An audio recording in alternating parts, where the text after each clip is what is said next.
Hello guys, हाम्रो चाहिँ आज भनेको भातेगौडामै चिने जात हो। आज भाइ भतिजा भान्जा भान्जी आएको छ। अब यी सेकुवा पोलेर खुवाउनु पर्ने हो। गाह्रो छ हाम्रो धिमालको मेलामा यसो गर्नु। वर्षमा एकचोटि आउने चाड नखाए पनि भएन है। चाड हो जे जस्तो नि सबैलाई हाँसी खुसी मजाक गराएर पठाउनु पर्छ। खाने भए आउनु है गाई चोरी, सेकुवा पाक्दैछ। म चाहिँ अफ्रिकाबाट आएको भन्नु न। दमकबाट आएको दमकबाट आएको मान्छेले अफ्रिकाबाट आएको भन्नु। भरे पासपोर्ट माग्यो भने चाहिँ कसको दिनु? किन धुनु?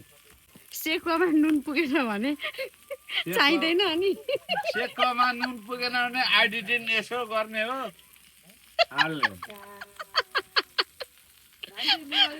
अर्को सालदेखि आउँदैन होला है पाहुनाहरू फेरि।